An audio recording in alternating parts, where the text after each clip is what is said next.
तांत्रिक एक खोपड़ी से हरा जादुई पानी पीता है। जैसे ही वो पानी पीता है उसके माथे पर एक भयानक तीसरी आंख खुल जाती है। उस आंख से एक लेजर निकलती है जो हवेली की सारी सुरक्षा तोड़ देती है। यह देखकर विषकन्या बहुत खुश होती है क्योंकि उसका बदला अब पूरा होने वाला है। तांत्रिक एक औरत का रूप धारण करके हवेली में घुस जाता है। वो आलिया को प्रसाद बताकर एक जादुई फल खाने को देता है, लेकिन रुद्र माँ को शक हो जाता है और वो तुरंत वहाँ आ जाती है। वो आलिया के हाथ से फल को जमीन पर फेंक देती है। फल गिरते ही काला धुआं निकलने लगता है जिसे देखकर सब डर जाते हैं। तांत्रिक गुस्से में आकर रुद्र माँ पर हमला कर देता है। रुद्र माँ भी अपनी जादुई छड़ी निकाल लेती है और दोनों के बीच जादुई लड़ाई होती है। तांत्रिक रुद्र माँ को घायल कर देता है और वो बेहोश हो जाती है। तांत्रिक उन पर ताना मारकर वहाँ से जाने लगता है, लेकिन तभी रुद्र माँ को होश आता है और वो पीछे से एक जादुई वार करती है। उनका वार इतना जबरदस्त था कि तांत्रिक वहीं मारा जाता है। इसी बीच विषकन्या मौका देखकर आलिया और आदित्य के पास पहुंच जाती है। वो आदित्य को अपने जादुई मकड़ी के जालों में बांध देती है। रुद्र माँ वापस आती है, लेकिन विषकन्या उनसे डरती नहीं है। विषकन्या अपने हाथों से हजारों जहरीले मकड़े और बिच्छू जमीन पर छोड़ देती है। हवेली के सारे मेहमान डर के मारे भागने लगते हैं। विषकन्या एक बड़ा काला जादू करती है। वो आलिया के पेट से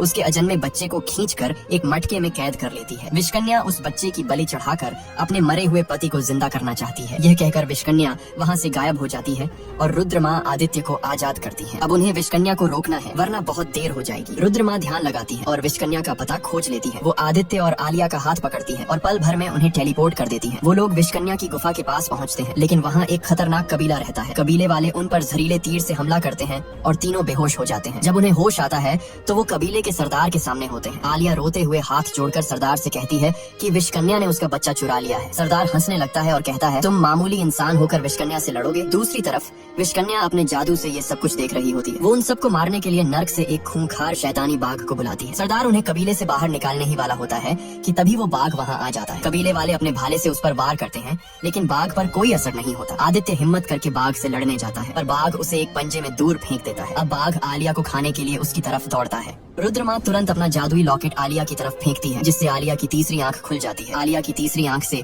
एक तेज किरण निकलती है जो सीधे बाघ को लगती है। किरण लगते ही वो शैतानी बाघ वहीं भस्म हो जाता है। आलिया की यह ताकत देखकर सरदार हैरान रह जाता है और उसकी मदद करने के लिए तैयार हो जाता है। सरदार फैसला करता है कि उसका पूरा कबीला विषकन्या को मारने में उनके साथ जाएगा। विषकन्या ये देखकर बहुत गुस्से में आ जाती है और बच्चे को शैतान में बदलने लगती है। अंत में विषकन्या नर्क की आग में उतर जाती है ताकि वो सबसे खतरनाक शैतानी ड्रैगन को बाहर निकाल सके।